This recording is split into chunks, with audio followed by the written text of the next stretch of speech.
what I kept watching is brilliant strategy that get handed off and quietly die, not because it was wrong, because there was nothing built to catch it. We have a great introduction, we have a great plan, and then something just falls off, only to find out 2, 3, 4, 5, 6 months later that really nothing happened. There's a big gap that exists.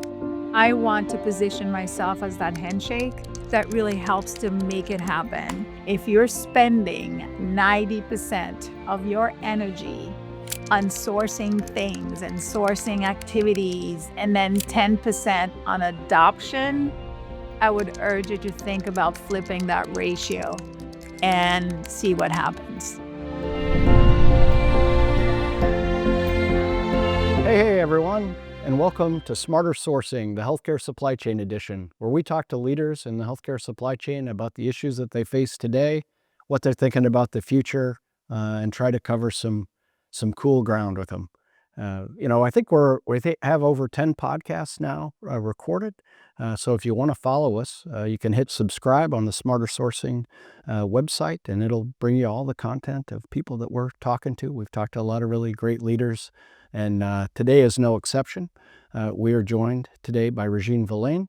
Regine has been at 5 different health systems. She's been the Chief Supply Chain Officer at 3, last at Ochsner Health. And today she's the CEO and founder of REHVEAL. So welcome, Regine. We're glad to have you here on the podcast. Thank you so much, Eric, and it's great to see you. It's always great to see you. Well, we talked about that. And maybe our first opening question, Regine, before we get into everything is, how many different pair of cool glasses do you have? Because you're always wearing a different set, and I'm like, holy cow, it's amazing. And how do you choose which ones to wear? You had to ask that question, so I need to make sure my husband is not gonna be watching this then. But it's not gonna be any surprise to him. I actually probably have well over 30 pairs, every color, shape, size, fun, conservative, cool. I just find that it's just an extension of me. You know that, the person that I am, and so that's also how I show myself, so it's colorful, it's just fun, and it's just, another reason why I say I will probably never wear, contact lenses, because just glasses, it's just so much fun. Well, if you're a bald guy with no facial hair, glasses is the only way. I haven't gone to 30, but I do have 2 now. So you're my inspiration. And I appreciate you sharing, and always appreciate how cool you always look. So it's great. But, and maybe today we just kick it off with talking about, the 5 health systems that you have supported in different roles as an operator, how they were different, what you learned from each one of them, and kind of how you got here. Thank you for that question. Actually, I didn't realize that it was 5 of them. I just know that I've been doing this for a while. It's been 30 years now since I started in healthcare and started running supply chain and at the enterprise level. And so what I kept watching is brilliant strategy that get handed off and quietly die, not because it was wrong, because there was nothing built to catch it.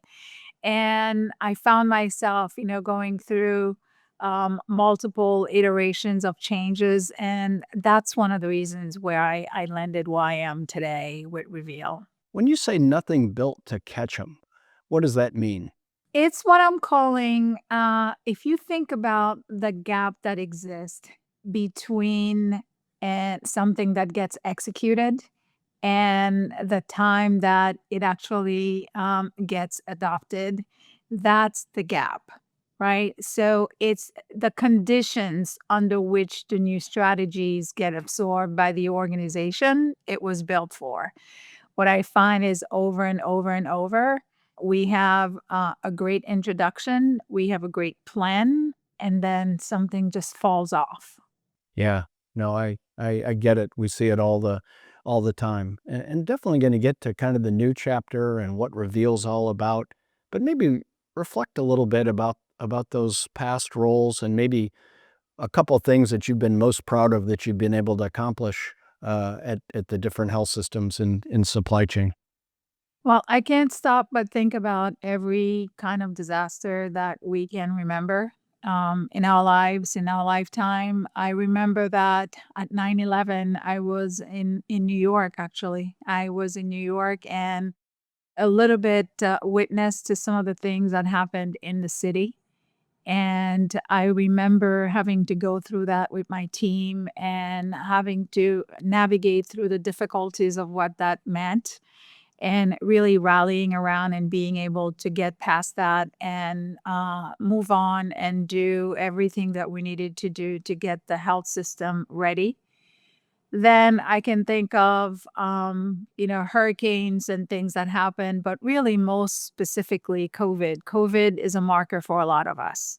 And I was fortunate to be working at Ochsner then because Ochsner, was very innovative in its approach in getting us through that. But I was barely a year into my role at Ochsner when it happened. To see the organization rally around the supply chain team and to see the team members, rise to the occasion, that was absolutely epic. And what I also need to call out is the collaboration that happened with the external partners. Because really, without those partners from the outside, we would not be able to navigate through them. When I think about the vendors, when I think about my peers, even from other markets, we all got together and we all did incredible things that really shaped the way that we led not only since then, but during that time as well. Yeah, definitely a shining moment in a crisis for you and others. Certainly memorable. And in the introduction, I maybe should have used my alliterative statements for Regine as an industry supporter, encourager, leader. I've seen you as rambunctious and restless. So now as you think about the other alliterative reveal, what's next, and how are you transitioning to this new role, and what's it going to be for you? Well, as I mentioned, thank you for that. Wimbushus, I have to remember that, and it starts with the same letter as Regine, so maybe I can do something about that. But I agree with what you said, and restless as well.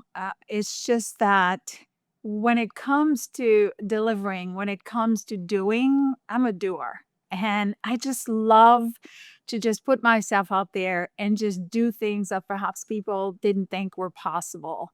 I love to challenge the status quo. I don't accept the conventional wisdom, just generally speaking.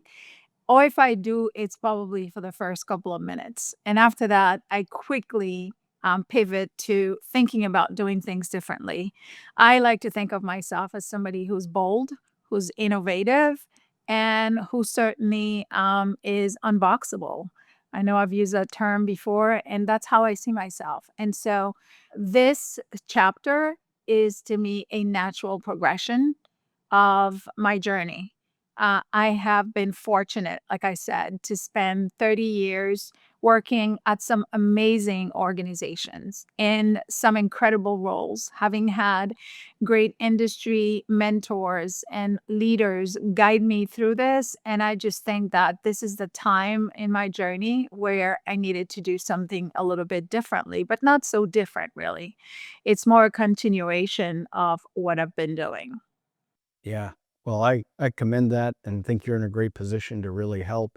As somebody who kind of had to do that from a different angle, right? Not an operator angle, but a research angle, you quickly have to figure out where your focus areas are. I call them true norths for me, or the true north of accelerating healthcare supply chain advancement.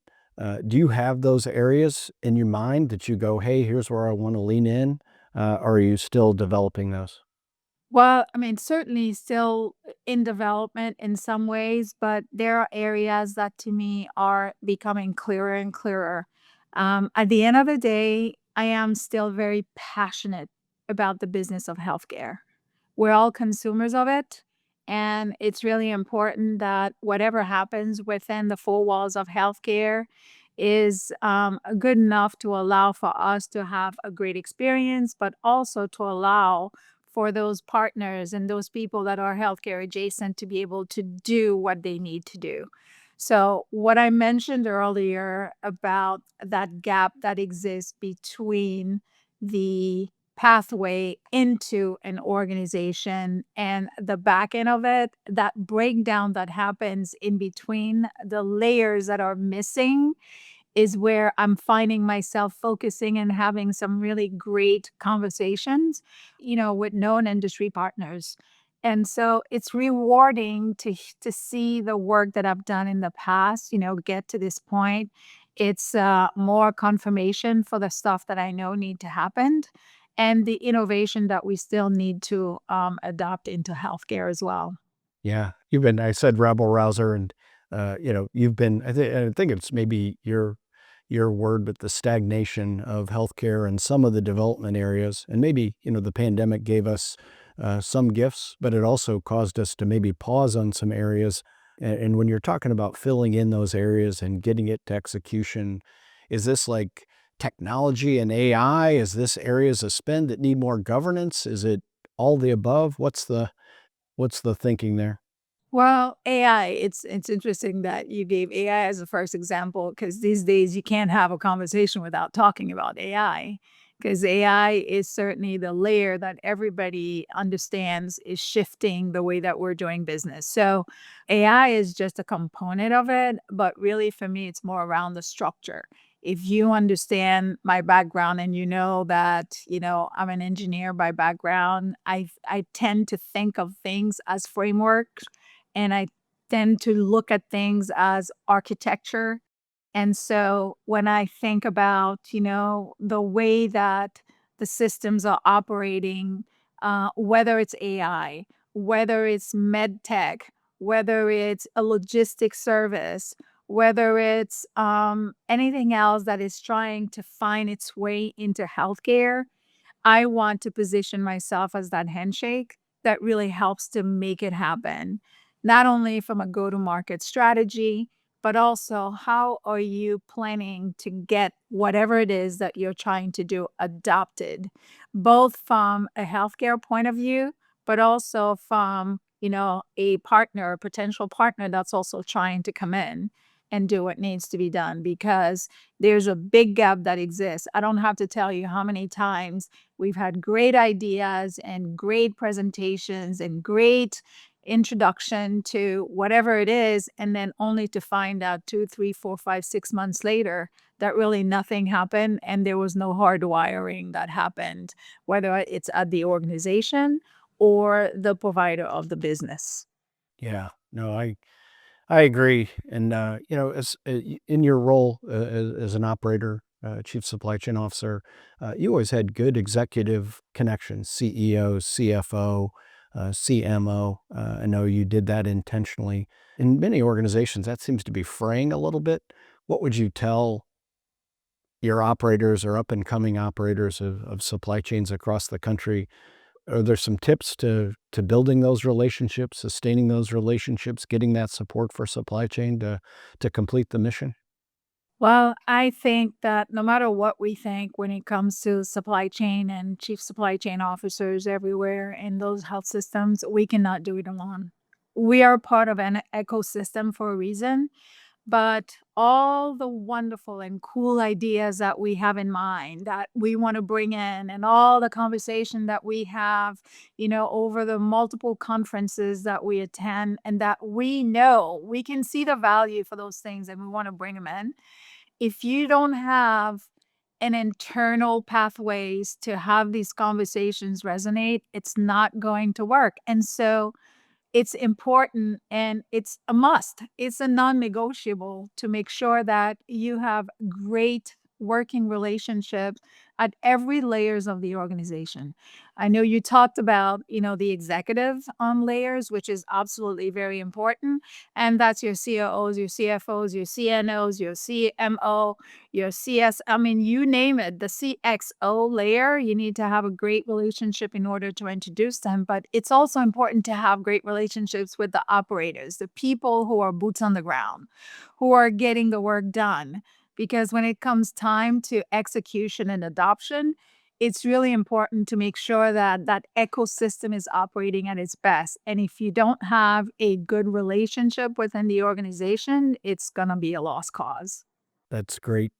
And, I don't know, you haven't, REHVEAL is new, just a couple months old now, but I'm watching your communication in blogs and the way that you're going about it. And everybody's got their, kind of differential advantages as leaders. One of your many, are the interpersonal connections. Like I've seen a theme that have gone through that, the different faces that you may wear as a leader, the way that you do change management and you're thinking about those things.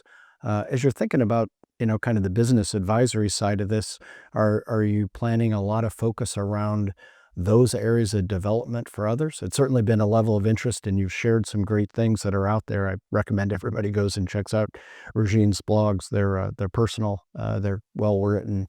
But any thoughts about that and how that relates to, kind of the business side? You're talking about some of these connections, but just in the way that it tangibly gets there. I love that question. And first of all, thank you for taking the time to, absorb some of the things that I've been writing about, because it's really truly important for me to show up in every possible way that I can, not just as that leader that you talk about that can do things, but it's also the leader that can sense things and that also is personable. And so every single piece of that person is the same person, right? And when I think about me as an individual, I know that I revealed, no puns intended, was it last year? And I think you were in the audience when I revealed the omniversion that I have, which is someone who is both very much an introvert, but also very much an extrovert. And I know that that was probably a surprise to many, but part of me revealing that was to get people to understand that it's okay, because every single facet of that is important. And so when I'm talking to people right now, when I'm having conversation, I'm also making sure that they understand that the human side, the personal element, is also as important, because you cannot build and forge those relationships that I talked about without having that, personal connection and the personability, if that's a word, that you can apply as well in everything that you do. Yeah, and for everybody that was in the audience on that day at SMI, it's the classic, I don't remember everything you said, but I remember the way I felt. And it was strong, and, for anybody that's interested, I think that is out there and available somewhere on video. It's 10 minutes, and it's really it's very, very good. But, and you had a tagline at Ochsner. I wasn't sure if it was yours, if it's an Ochsner tagline, but it was lead with humility, deliver with excellence, and transform with courage. And so I was always interested in that, and how those taglines came about, and how you put them in action. It's definitely something that, I coined, and I have various versions of it, because people tend to look at themselves or look at others on one dimension, one note. And frankly, again, going back to what I just said, we are so many different aspects of individuals that come into one package. And so it's really important that we lead with courage, because you have to be courageous to be in healthcare, to be a leader in healthcare, and especially to be in supply chain. When I think about what's going on right now around us, all the outside confluence of all the issues that are going on in the world that's affecting supply chain, right? So you have to be courageous. And at the same time, you have to also understand that the title does not give you access to all of the information, does not make you a know it all. You have to know that you walk into a room, you have to walk in with humility. In a conversation, you have to have humility, because otherwise, it's all about what you say and what you are thinking. Whereas, I could be walking on the loading dock, and the most important information that I'm going to get from that loading dock is going to be from the operator at the loading dock. And so walking into the room and not leading with your title is something that is truly important to me. And that's something that resonated with me for a very, very long time and still today. I'm Regine. I'm not a chief, whatever. My name is Regine, and let's go by Regine. I want to know who you are. I want to understand your pain points, and I want to know how I can support you both professionally and personally. And so I tend to help others to emulate that as well, because to me, that's the only way. Because we're not robots walking around, we are people who are fallible and who have all kinds of things going on. And it's important to recognize all of it. Yeah. And it gets hard, right, to do that. I watched the pendulum swing back. We had some people that were doing these chief supply chain roles remote, sometimes multiple states, a couple that were the whole US away from where their primary market was. And I just find that very hard. And then I also feel for the chief supply chain officers that run multi-state non-contiguous systems. How do they do that? And then they end up needing to build teams but still, you're leading a group and you're the leader and, it creates challenges and you've always uniquely been able to just make those connections with people quickly. And maybe we change gears a little bit because there's a common area that you and I share around indirect spend, purchase services, as advisors of Logic Source. And it's not a Logic Source commercial, but I just wanted you to maybe share, why is that area of spend important? What's the potential that you see there, right? We see it as one of the most, 15 years or plus doing this for me on the research side and advisory side, and it's still inconsistently delivered at health systems. What do you see as the opportunity there, and why is that one of the areas that you're focusing on? Well, I think this is, it's not necessarily the last frontier, but it is definitely an area that deserves its own focus. In healthcare, we tend to be cyclical. We are all watching the same things at the same time, when it comes to moving the needle. And so we have done a lot of work on some procurement activities and some sourcing activities. We have done a lot with clinical integration. Obviously, lots of work still to be done in those areas. But the area that nobody really ever touched was indirect spend. Because frankly, when you think about it, it's a little bit intimidating, right? It's areas that you don't necessarily know a whole lot about. And it's what they used to call the sacred cows, right? It's your relationship with your HR contracts. Those are complex. Your support services contracts. When you think about food and nutrition areas and facilities contracting, those are really super complex things that you don't really know a whole lot about. Legal services, and so we just kind of let these on the side for a moment, but then the more that we are asked to deliver, the more you're finding that your usual areas of focus have less and less to give. There's only so much you can get from those. And so it's finally time to start looking at indirect spend.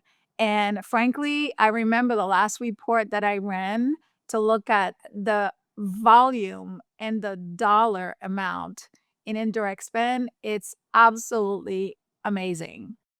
It's a lot of money, right? It's a lot of focus, and it's also very disjointed because nobody dared to really put their arms around it. And so I really truly believe now it's time, because the next layer of margin enhancement and revenue realization is going to come from that area. And people are just going to have to be courageous and just dive in. It's not fun. It's not easy. It's intimidating. It's scary. But this is where the next frontier needs to be.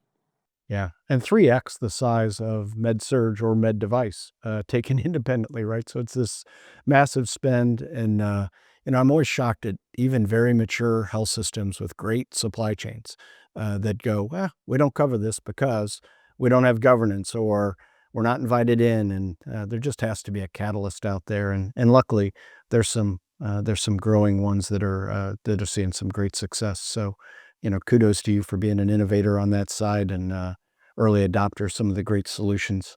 But, and maybe let's just kind of get to our last couple questions. As you think about supply chain leaders and where they should be pushing boundaries in the next 5 to 10 years. Like if you looked 5 to 10 years out and said, hey, if you were going to push your organization, what are 2 or 3 areas that you just go, crazy about focusing, investing, and trying to create something new and different? Well, I would say, I mean, I know we just talked, for example, about this area of purchase services. I would say stay with it. Definitely do not let go of that focus because this is truly where it's going to happen. And I think what I would encourage supply chain leaders is to also understand and get their hands around this whole AI thing because I think that there's so much conversation going on out there about AI and so many solutions that are coming literally every single day that I would say to supply chain leaders to just stop for a second and truly take the time to learn, understand, and embrace this. Because you have a spectrum of people out there. You have people who absolutely are enamored with the whole AI thing and just wants to look at everything and anything that says AI. And then you have on the other end of the spectrum, you have those who think that it's going to be a fad and it's going to go away. Those people are the people I'm talking to first, do not for a second think that it's going to be going away. If you are not jumping in today with 2 feet first, trying to understand how it's going to enhance, your organization and your own areas and how it's also going to disrupt it, then you're probably going to find yourself in a very difficult situation in the next year or two. And I know that people talk about 5 years. I don't believe it's going to be 5 years before people start to really feel the effect of that. And so, unfortunately, it is a hype cycle, but at the same time, it's a reality that I would say do not discard it. Take the time to embrace and go in, and you got to get through it in order to get on the other side of it. So, work with your organizations, work with your IS team, because IS teams, I also understand, are probably besieged right now with requests, right? When it comes to AI. So, find a way to build that kind of partnership and relationship with your AI team, with your legal team, with your innovating team, depending on the organization. Some have an innovation portion in their organization. Make sure that you're working with those folks very intently so that you have a plan, you have a vision, and continue to find ways to think differently, think out of the box. Because those areas, I mean, frankly, if we go to another, supply chain meeting and convention, and I'm hearing somebody tell me how to, save another 10% with, med-surg supplies, it's just going to pull out my hair because this is really not the conversation that we should be having right now. That to me is table stakes. What are we doing to really push through the potential collaboration with our partners? We have some amazing partners out there that can truly be a lot more than just that transactional conversation and relationship that we have with them. What are you doing and what are you going to do in order to break down those silos and bring some of those partners in? You can't do it with everyone, but you have to actually take maybe a handful, 2 or 3, no more than that. Go deep. Go deep in that relationship. Try to figure out what things you guys can do together. Maybe there's a particular thing that they've been thinking about and you've been thinking about, and perhaps you can together build something that is different, not only for yourself, but for the industry. So I would say, if I have to sum it up, just do not be afraid to be bold. Be bold, be brave, and just go forward. You cannot afford to stop and just think about what you've done in the past. You have to look forward in the future and really build on top of it. And then do it with heart while you're doing that as well. No, that's well said. I've tried to quantify it. I'm not as eloquent as you, so I just go, hey, double your investment in technology, AI, and the analytical people that use it. I view it as kind of the new, if a CSC was the way that organizations got somebody to understand supply chain tangibly, this investment in AI and technology for the future is kind of the next one. Now, it has expectations that come with it, but identifying that roadmap, being bold, and going after it is the key. And do you see any areas of the areas that you're bullish on for AI and technology investment to make a difference? Are there any specific ones that you go, yeah, here's where I really think it's going to be hot? Funny enough, in the conversations that I'm having these days, there's a lot of focus in the OR periop area, which again, I think is well placed because this is the place where money is made in the organizations. Let's just call a spade a spade. The ORs are also where you have a lot of waste and a lot of like black areas that you don't know what's going on behind the curtain. And in conversations that I'm having, I am hearing and seeing a lot of activities around or optimization, if you want to call them that, for lack of a better term.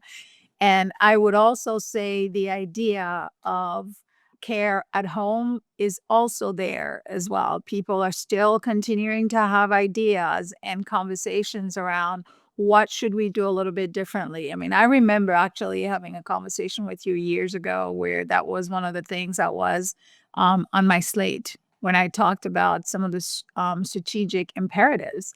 But it's starting to take heed now. People are having these conversations, and a lot of folks are starting to take a look at that. What does that look like? How can we play a role in that? And then with technology now a little bit more open, are there things that we can do that we hadn't talked about? You think about, for example, Waymo, this car that goes around and there's nobody around. Now, there are things that we thought about in the past that are now all of a sudden they're reality. And so, the idea of doing drone delivery, what, 4, 5, 6 years ago, that was so cool. But now it's just like, now it's the next thing. What else are we going to be doing? And so, taking care of people in their home, that's not going to go away.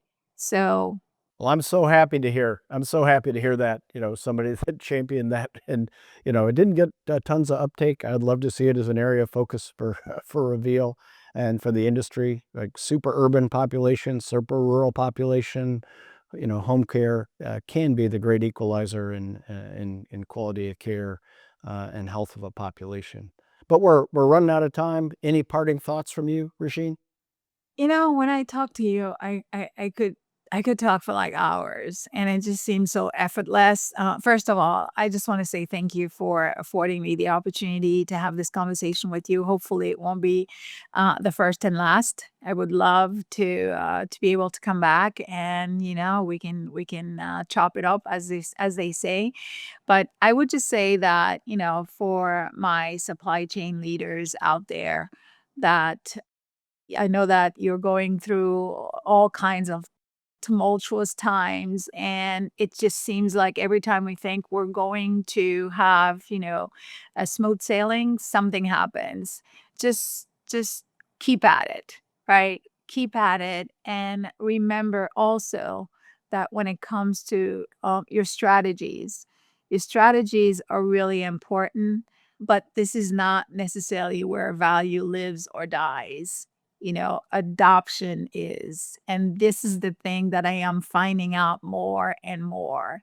If you're spending 90% of your energy on sourcing things and sourcing activities, and then 10% on adoption, I would urge you to think about flipping that ratio and see what happens. Perfect.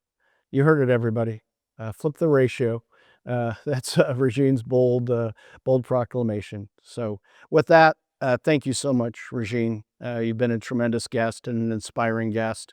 And on behalf of Regine and me, Eric O'Daffer, your host, thank you to our audience for participating, and hope you all have a great rest of your day. Thank you. Thank you, Eric.